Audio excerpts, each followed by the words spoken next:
అదే RTV app వార్తల్ని క్షణాల్లో చదివే అవకాశం ఉంటుంది. ఒక న్యూస్ పేపర్, ఒక టెలివిజన్ ఛానల్ మీ చేతుల్లో ఎప్పుడూ ఉంటాయి. విజయనగరంలో భోగాపురం ఎయిర్పోర్ట్ తాలూకా కన్స్ట్రక్షన్ని రివ్యూ చేసుకోవడానికి ఈరోజు విజిట్ చేశాను. మరి నాతో పాటు జిల్లా కలెక్టర్ గారు, అలాగే స్థానిక పార్లమెంట్ సభ్యులు అప్పలనాయుడు గారు, స్థానిక నాయకులు, అలాగే మార్కెట్ కమిటీ మార్కెట్ చైర్మన్ గారు బంగారరాజు గారు అందరూ ఇక్కడికి రావడం జరిగింది. ఎమ్మెల్యే గారు కూడా ఇందులో పార్టిసిపేట్ చేయడం జరిగింది. ఈ విషయం మీకు తెలిసిందే. సివిల్ ఏవియేషన్గా మినిస్టర్గా అయిన తర్వాత ప్రత్యేక దృష్టి ఉత్తరాంధ్రలో జరుగుతున్నటువంటి భోగాపురం ఎయిర్పోర్ట్ మీద దృష్టి పెట్టి ఎట్టి పరిస్థితుల్లో ఇది అనుకున్న సమయం కంటే ముందుగా చేయాలని ఏదైతే మన ముఖ్యమంత్రి వర్యులు చంద్రబాబు నాయుడు గారు సూచించారో దాన్ని చేయాలనే ఆలోచనతో ఎప్పటికప్పుడు మనం రివ్యూ చేసుకోవడం జరుగుతుంది. జూన్ 24లో ఎన్నికలు అయిన తర్వాత మొట్టమొదటిసారి జూలైలో ముఖ్యమంత్రి గారు కూడా స్వయంగా ఇక్కడికి విచ్చేసి ఆయన కూడా కొన్ని సలహాలు సూచనలు అప్పుడు చేసిన తర్వాత అప్పుడు కనుక్కున్నారు. ఆయన ఎప్పటిలోగా దీని యాక్చువల్ డేట్ ఆఫ్ కంప్లీషన్ ఎప్పుడనంటే డిసెంబర్ 2026 అని చెప్పారు. అప్పుడు ప్రాజెక్ట్ కన్స్ట్రక్ట్ చేస్తున్నటువంటి జిఎంఆర్ వారు డిసెంబర్ 2026 అని అంటే ఇది ఎట్టి పరిస్థితిలో జూన్ 2026కే కంప్లీట్ అవ్వాలని చెప్పిన తర్వాత టైం లైన్స్ అన్నీ కూడా అడ్జస్ట్ చేసుకొని ఇక్కడ వర్క్ని ఇంకా స్పీడప్ చేసి అదే రకంగా క్వాలిటీ మెయింటైన్ చేస్తూ గత 14 నెలలుగా చాలా శరవేగంగా ఇక్కడ కార్యక్రమాలన్నీ కూడా చేయడం జరుగుతుంది. నేను కూడా ఈ 14 నెలల్లో 7 సార్లు ఫిజికల్గా విజిట్ చేశాను. గతంలో లాస్ట్ విజిట్ నేను ఏప్రిల్లో పెట్టుకున్నాను. ఎప్పటికప్పుడు రెగ్యులర్గా పెట్టుకోవాలన్న మధ్యలో పార్లమెంట్ సెషన్స్ కూడా జరగడం వల్ల ఆ టైంలో రాకపోయినా ఢిల్లీ నుంచి కూడా ఒక 2 సార్లు ప్రాజెక్ట్ని మేము రివ్యూ చేసాం. ప్రతి ఒక్క అంశం ఇక్కడ ఉన్నటువంటి ఇన్ఫ్రాస్ట్రక్చర్ కానీ, రన్వే కానీ, టెర్మినల్ బిల్డింగ్ కానీ అన్నీ కూడా చాలా సూక్ష్మంగా పరిశీలించి ప్రతి ఒక్కటి కూడా డ్రైవ్ చేయడం జరుగుతుంది. పర్సంటేజెస్ వైజ్ తీసుకుంటే ఓవరాల్గా ప్రాజెక్టు తాలూకుది భోగాపురం ఇంటర్నేషనల్ ఎయిర్పోర్ట్ తాలూకా ప్రోగ్రెస్ మనం 86% పూర్తి చేసుకున్నాం. ఓవరాల్ ప్రోగ్రెస్ యాక్చువల్గా 10th సెప్టెంబర్ నాటికి అంటే మనం జూన్లో కానీ ఈ భోగాపురం ఎయిర్పోర్ట్లో ఆపరేషన్ స్టార్ట్ చేయాలనంటే 10th సెప్టెంబర్కి మనం పెట్టుకున్న టార్గెట్ 79.24%. టార్గెట్ 79.24% అయినా ఓవరాల్ కంప్లీషన్ మనం 86% వరకు ఈరోజు పూర్తి చేసుకోగలిగాం. అంటే ఎంత అహెడ్ ఆఫ్ టైం మనం ఈ కన్స్ట్రక్షన్లో ఉన్నామో ఒకసారి మీరు అందరూ కూడా గమనించాలి. ఈ మధ్యలోనే మనకు వర్షాకాలం వచ్చింది. వర్షాకాలం అన్నప్పుడు కన్స్ట్రక్షన్కి అనేక రకాలైనటువంటి ఛాలెంజెస్ వస్తాయి. అయినా సరే జిఎంఆర్ సంస్థ ఎక్కడ కూడా వెనకడుగు వేయకుండా ఫుల్ ఫ్లెడ్జ్డ్ అందరినీ కూడా ఇక్కడ పెట్టి చాలా చక్కగా వర్క్ను మూవ్ చేశారు. ఎర్త్ వర్క్స్ కానీ, రన్వే కానీ, ట్యాక్సీవే కానీ వీటన్నిటి ఆల్మోస్ట్ 100% వర్క్ అంతా కూడా ఫినిష్ చేశాం. మెయిన్ టెర్మినల్ బిల్డింగ్ ఏదైతే ఉందో అది 79% పూర్తి చేశాం. ఎయిర్ ట్రాఫిక్ కంట్రోల్ తాలూకా బిల్డింగ్ని 90% పూర్తి చేశాం. ఎడిషనల్ బిల్డింగ్స్ చుట్టుపక్కల ఉన్న బిల్డింగ్స్ ఆల్మోస్ట్ 62% పూర్తి చేశాం. అలాగే మీరు మెయిన్ యాక్సెస్ రోడ్ ఏదైతే ఎయిర్పోర్ట్ రావడానికి హైవే నుంచి కనెక్టెడ్ రోడ్ ఏదైతే ఉందో అది కూడా సుమారు 68% పూర్తి చేయడం జరుగుతుంది. సో ఈ యొక్క కంప్లీషన్ పర్సంటేజ్ మనం చూసుకుంటే మనం జూన్లో ఆపరేషన్స్ ఇక్కడ స్టార్ట్ చేయడానికి ఎటువంటి ఇబ్బంది కూడా లేదు.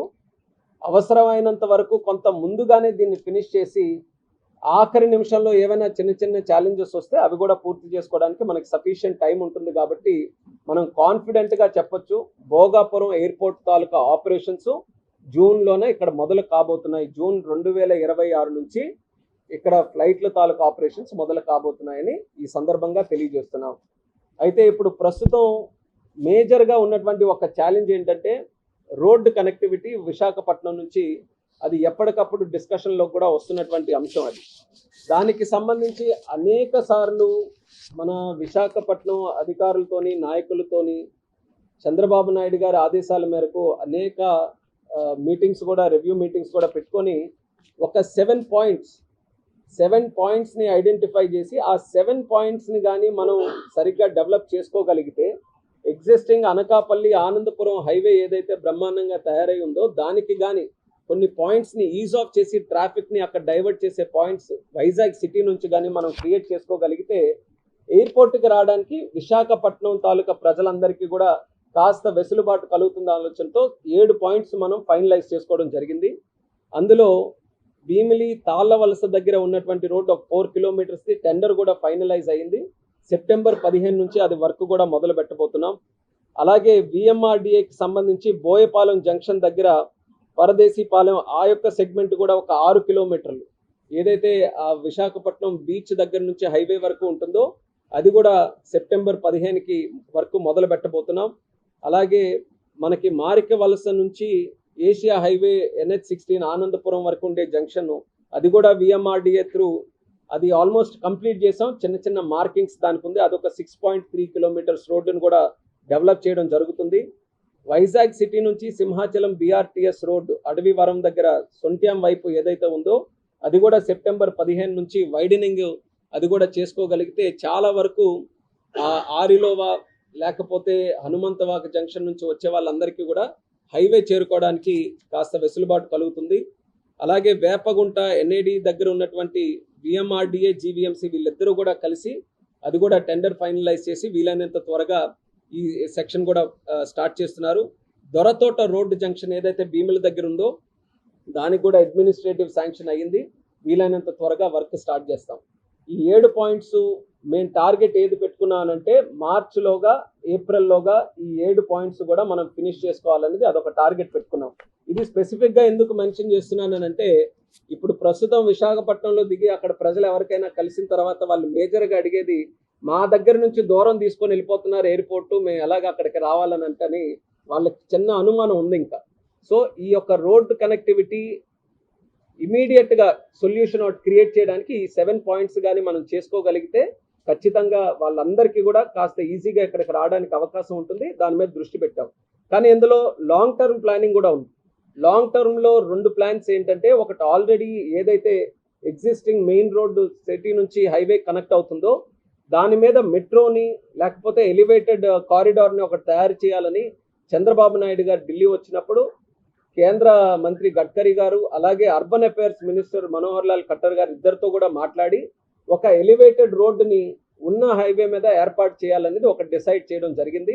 అది కేంద్ర ప్రభుత్వం దగ్గర ఉన్నటువంటి అంశం. అది దాని మీద కూడా ఒత్తిడి తీసుకొని వచ్చి అది వీలైనంత త్వరగా అది గ్రౌండ్ చేయాలని చంద్రబాబు నాయుడు గారు కానీ మేమందరం కూడా కృషి అయితే చేయడం జరుగుతుంది. లాంగ్ టర్మ్ ప్లానింగ్లో ఎలివేటెడ్ రోడ్ విత్ మెట్రో కానీ వస్తే విశాఖపట్నం స్ట్రెచ్ అంతా కూడా ఈ పాయింట్ వరకు రావడానికి వాళ్ళకు ఒక మంచి ఎడిషనల్ ఆప్షన్ అదొకటి ఉంటుంది. దానితో పాటు ఇంకోటి బీచ్ కారిడార్ కూడా. బీచ్ కారిడార్ అనేది ఎప్పటి నుంచో చంద్రబాబు నాయుడు గారు ఉత్తరాంధ్ర డెవలప్మెంట్ ప్లాన్లో ఒక విజనరీ ఒక ఆప్షన్ కింద అది ఆయన పెట్టడం జరిగింది. గత ప్రభుత్వంలో అలైన్మెంట్ వాళ్ళకి నచ్చినట్టు ఇష్టం వచ్చినట్టు క్రియేట్ చేసి అసలు ఎందుకు పెడుతున్నామో ఆ మోటివ్ తీసి వాళ్ళు వ్యక్తిగత ప్రయోజనాల కోసం ఆ రోజు ఆ బీచ్ రోడ్డు తాలూకు అలైన్మెంట్ కూడా వాడుకున్నారు. ఇప్పుడు మళ్ళీ దాన్ని DPR వేయడానికి గడ్కరీ గారు కూడా NH డిపార్ట్మెంట్ నుంచి అగ్రీ అయ్యారు కాబట్టి దాన్ని DPR కూడా ఇప్పుడు ముందుకెళ్ళిపోతున్నాం. ఒక ఫర్మ్ కూడా ఫైనలైజ్ అయ్యింది. వీలైనంత త్వరగా ఈ బీచ్ కారిడార్ కేవలం మన భోగాపురం ఎయిర్పోర్టు విశాఖపట్నం మధ్యలో ఉన్నటువంటిదే కాదు. ఇది భువనేశ్వర్ దగ్గర తాంగి అనే విలేజ్ అక్కడ టౌన్ నుంచి విశాఖపట్నం వరకు ఇది ప్రాపర్గా ఒక 6 లేన్ హైవే ఒకటి క్రియేట్ చేయబోతున్నాం.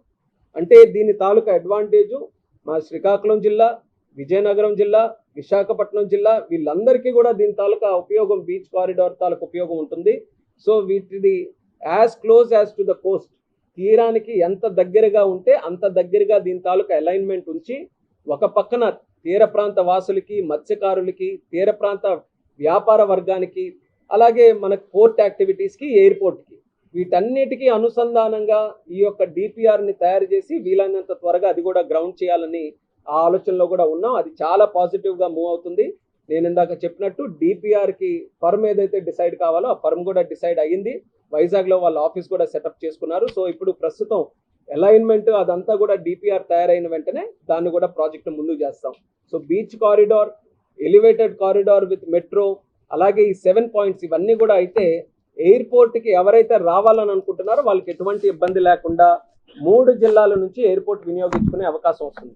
యాక్చువల్గా మనం భోగాపురంలో పెట్టడానికి కూడా ప్రధానమైనటువంటి కారణం ఉత్తరాంధ్ర అంతటికీ కూడా ఈ యొక్క ఎయిర్పోర్ట్ ఒక ఆయువు పట్టులాగా ఉండాలనే ఆలోచనతో మన శ్రీకాకుళం జిల్లాకి, విజయనగరంకి, విశాఖపట్నంకి సెంటర్లో ఉన్నటువంటి ఏరియా. అలాంటి ఏరియాని ఈరోజు సెలెక్ట్ చేసుకొని చేశాం. మీకు ఈరోజు అవకాశం లేదు కాబట్టి లోపలికి రన్వే దగ్గరికి రాలేకపోయారు, కానీ మీరు రన్వే దగ్గర నిల్చొని 4 పక్కలు కూడా చూస్తే నాకు తెలిసి మన దేశంలో ఇంత అందమైనటువంటి ఎయిర్పోర్ట్ మరి ఎక్కడ కూడా ఉండదు. నాకు గత 14 నెలల్లో రాష్ట్రంలో, దేశంలో ఉన్న అనేకమైనటువంటి ఎయిర్పోర్ట్లు తిరిగాను, లోపల బయట అన్ని కూడా చూశాను. కానీ ఇంత ఆహ్లాదకరమైనటువంటి ఒక అందమైనటువంటి ఎయిర్పోర్ట్ మనకి బీచ్ పక్కనే ఇంత చక్కగా రావడం అనేది నిజంగా, ఒక పక్కన జిఎంఆర్ సంస్థ వాళ్ళు కూడా మంచి డిజైన్తో దీన్ని ప్రెస్టీజియస్గా తీసుకొని, జిఎంఆర్ గారు కూడా ఈ ప్రాంతం నుంచే రావడం, ఆయన కూడా ఒక ప్రెస్టీజ్గా తీసుకొని ఒక ఎయిర్పోర్ట్ చేయడం జరుగుతుంది. అలాగే మన స్టేట్ డెవలప్మెంట్ ప్లాన్లో కూడా ఎయిర్పోర్ట్స్ని ఒక కీలకమైనటువంటి లాజిస్టిక్ ప్లాన్లో ఒక అంశంగా తీసుకొని మనం ముందుకెళ్తున్నాం. సో అన్నీ అలైన్ అవుతూ ఖచ్చితంగా జూన్ నాటికల్లా ఇక్కడ ఆపరేషన్స్ మొదలు పెట్టాలనేది ఒక ఐడియాతో ముందుకెళ్తున్నాం. అలాగే ఇక్కడ స్థానికంగా కూడా కొంతమంది వ్యక్తులు చిన్న చిన్న రిప్రజెంటేషన్స్ ఇచ్చి చిన్న చిన్న సమస్యలు మా దృష్టికి తీసుకొని రావడం జరిగింది. యాక్సెస్ రోడ్డు తాలూకా సర్వీస్ రోడ్డు కానీ, డ్రైన్స్ తాలూకా సిస్టమ్ కానీ, లేకపోతే ఇతరత్ర ఏవైతే చిన్న చిన్న సమస్యలు ఉన్నాయో ఆల్రెడీ ఇక్కడ ఎలక్టెడ్ రిప్రజెంటేటివ్స్, ఎంపీ గారు కావచ్చు, ఎమ్మెల్యే గారు కావచ్చు, ఇతర నాయకులు కావచ్చు, వాళ్ళందరికీ ఐడియా ఉంది. ఆర్డీఓ గారు ఉన్నారు, ఆవిడ కూడా ముందు నుంచి దీని మీద ఫాలోఅప్ చేసి చాలా వరకు దానికి సొల్యూషన్స్ ఓరియంటెడ్గా ఒక పద్ధతి ప్రకారం మూవ్ చేయడం జరుగుతుంది. గతంలో కలెక్టర్ గారు కూడా దాని మీద దృష్టి పెట్టి చేశారు. అయితే ఇప్పుడు కొత్తగా నూతనంగా మరి కలెక్టర్ గారు వచ్చారు కాబట్టి ఆయన కూడా ఇదొక ప్రయారిటీ ఏరియాగా తీసుకొని ఆ గ్రూప్స్, ఎవరైతే కన్సర్న్డ్ గ్రూప్స్ ఉన్నారో వాళ్ళందరికీ కూడా టైం ఇచ్చి వాళ్ళ సమస్యలన్నీ కూడా విని వీలైనంత వరకు ప్రభుత్వం తరఫున ఎక్కడా కూడా ఎటువంటి ఇబ్బంది లేకుండా వాళ్ళందరికీ సెటిల్ చేయడానికి మేము కూడా కలెక్టర్ గారికి చెప్పాం. అది ఖచ్చితంగా రాబోతున్న రోజుల్లో అది కూడా చేస్తారని కూడా స్థానికంగా ఉన్నటువంటి వాళ్ళందరికీ కూడా ఆ హామీ ఇస్తున్నాం. ఎందుకనంటే వాళ్ళందరూ కూడా సపోర్ట్ చేశారు కాబట్టి ఈరోజు ఇంత పెద్ద ఎయిర్పోర్ట్ ఇక్కడ కన్స్ట్రక్ట్ చేయగలుగుతున్నాం. కాబట్టి ప్రాజెక్ట్ ఏ స్టేజ్లో ఉన్న స్థానికులు ఎవరైతే ఉన్నారో వాళ్ళ తాలూకు ఇష్యూస్ ఎప్పుడు కూడా మాకు ప్రయారిటీనే. ఆ కన్సర్న్ మేము ఎప్పుడు కూడా చూపిస్తాం. ప్రభుత్వం వాళ్ళకు అండగా ఎప్పుడు కూడా ఉంటుందన్నమాట మరొకసారి ఈ సందర్భంగా తెలియజేసుకుంటున్నాను. విశాఖపట్నం ఎయిర్పోర్ట్ ప్రస్తుతం ఉన్నటువంటిది సుమారు సంవత్సరానికి 36 లక్షల మంది అక్కడ నుంచి ట్రావెల్ చేయొచ్చు. ఇక్కడ కన్స్ట్రక్ట్ చేస్తున్న ఎయిర్పోర్టు మనకి ఇప్పుడు ఫేజ్ 1 కింద 60 లక్షల మంది సంవత్సరానికి ట్రావెల్ చేసే కెపాసిటీతో ఇక్కడ భోగాపురం ఇంటర్నేషనల్ ఎయిర్పోర్ట్ మనం చేస్తున్నాం. జూన్ 24 ఎప్పుడైతే ఎన్డీఏ ప్రభుత్వం మొదలైందో విశాఖపట్నంలో సుమారు 2,32,000 మంది ఆ జూన్ 2024 నాటికి అంతమంది ప్యాసింజర్స్ అక్కడ నుంచి ట్రావెల్ చేశారు. ఈరోజు 14 నెలల్లో అనేక కనెక్టివిటీని మనం పెంచాం. ఒక రకంగా ఇంటర్నేషనల్ కనెక్టివిటీ తీసుకుంటే అబుదాబికి ఫస్ట్ టైం ఒక కనెక్షన్ మనం ఇచ్చాం. అది కూడా ఈరోజు ఆక్యుపెన్సీ బ్రహ్మాండంగా నడుస్తుంది. దానితో పాటు లోకల్గా డొమెస్టిక్ కనెక్టివిటీ మనం చూసుకుంటే అడిషనల్గా బెంగళూరుకి, అలాగే మనకి రాయ్పూర్, తర్వాత భువనేశ్వర్, ఇంకా ఇండోర్, ఇలా 4-5 సిటీస్కి, బెంగళూరుకి అడిషనల్, ఇవన్నీ కూడా అడిషనల్గా చేయడం వల్ల ఈరోజు సుమారు 2,70,000 మంది పర్ మంత్ ఇక్కడ నుంచి ట్రావెల్ చేసే అవకాశం ఇప్పుడు వైజాగ్లో ఉంది. అంటే ఆల్మోస్ట్ ఒక 40,000 డిఫరెన్స్ మనం చూస్తున్న ఎయిర్పోర్ట్ నుంచి. కానీ ఇక్కడికి వచ్చినప్పటికీ ఈ 10 మంత్స్ ఇంకేదైతే జూన్ వరకు మనకుందో ఇంకా ఆపరేషన్స్ పెంచాలనే ఆలోచనతో నేను కూడా కృషి చేస్తున్నాను. ఎయిర్లైన్స్తో కూడా మాట్లాడుతున్నాం. వైజాగ్ నుంచి ఇంకా కొన్ని కనెక్టివిటీ ఆప్షన్స్ ఇంకా డిమాండ్లో ఉన్నాయి. ఒక మేజర్ది ఇప్పుడు సీజన్ కూడా వచ్చింది. శబరిమల వెళ్ళడానికి వైజాగ్ నుంచి కొచ్చి కనెక్టివిటీ కూడా చాలా మంది కోరుతున్నారు. అది ఆల్రెడీ లైనప్ చేస్తున్నాం. అతి త్వరలోనే వైజాగ్ టు కొచ్చి కూడా ఏర్పాటు చేస్తాం. ఇంకో గమ్మత్తైన విషయం ఏంటంటే భువనేశ్వర్ది రీసెంట్గానే మనం స్టార్ట్ చేసాం.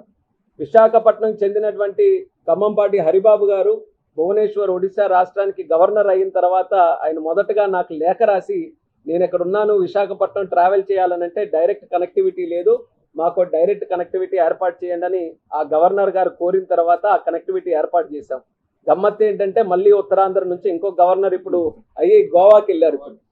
గోవాకి వెళ్ళిన తర్వాత ఆయన కూడా మరొక రిక్వెస్ట్ పెట్టారు, నాకు కూడా విశాఖపట్నంకి డైరెక్ట్ కనెక్టివిటీ లేదు, సో డైరెక్ట్గా మళ్ళీ గోవాకి విశాఖపట్నం కూడా కనెక్ట్ చేయమని చెప్పారు. అది గవర్నర్లు కనెక్టివిటీ కాకపోయినా సరే ప్రజలు కూడా కోరుకున్నటువంటి రూట్స్ కాబట్టి గోవా కనెక్టివిటీని కూడా దృష్టి పెడుతున్నాం. రానున్న రోజుల్లో అది కూడా కనెక్ట్ చేస్తాం.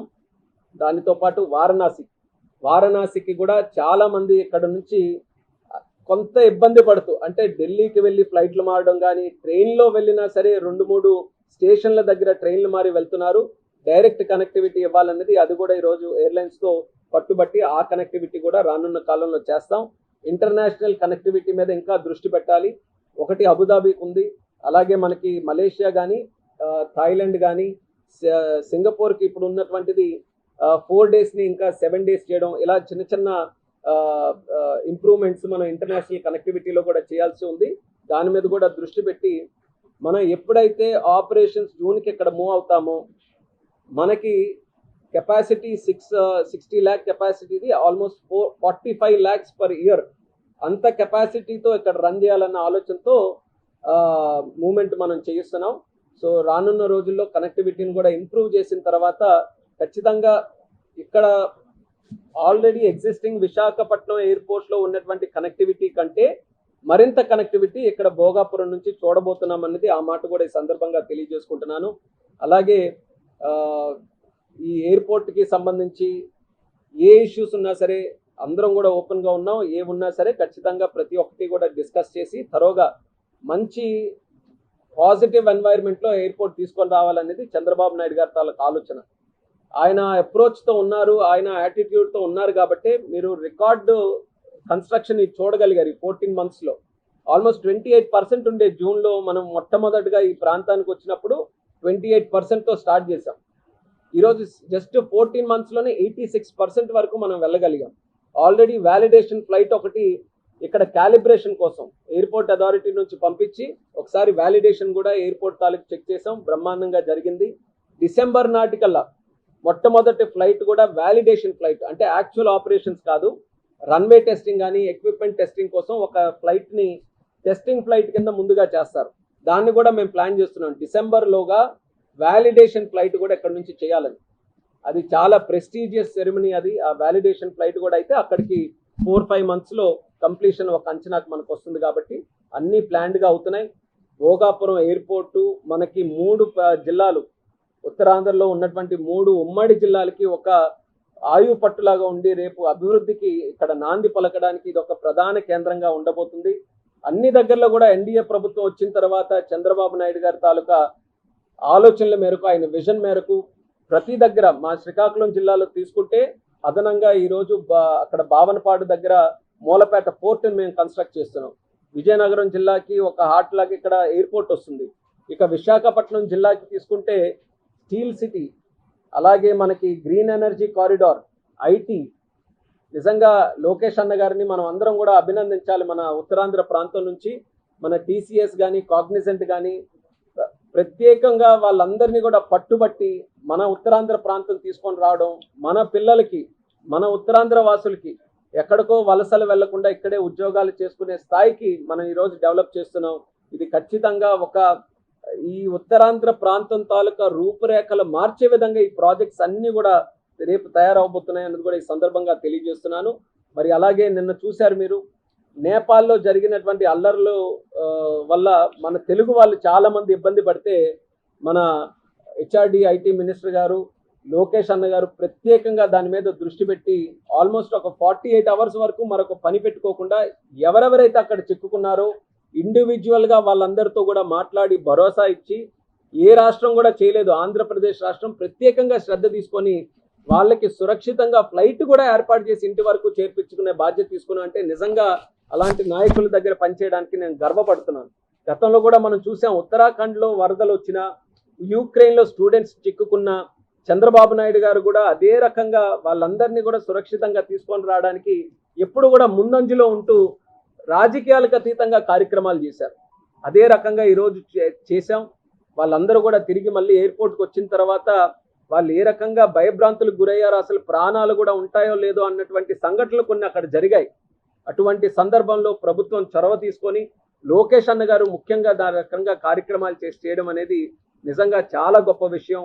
ఆయనకి కూడా ఎవరైతే చిక్కుకున్నటువంటి వ్యక్తులు వాళ్ళ కుటుంబాల తరఫున ప్రత్యేక ధన్యవాదాలు తెలియజేస్తున్నాం. మాతో కూడా ఢిల్లీలో ఉంటే ఫ్లైట్స్ మూవ్మెంట్ కానీ కోఆర్డినేషన్ కానీ అన్ని కూడా తరోగా కోఆర్డినేట్ చేసుకొని తెలుగులో ఫాస్టెస్ట్ న్యూస్ ఇప్పుడు కొత్త అవతారంలో 5 సెకండ్లోనే పూర్తి వార్తా సమాచారం మీ చేతిలో. సోషల్ మీడియా ట్రెండ్స్ మీ కళ్ళ ముందుకే live TV and voice search ఆప్షన్స్తో ఇప్పుడే డౌన్లోడ్ చేయండి. యాప్ లింక్ డిస్క్రిప్షన్లో ఉంది.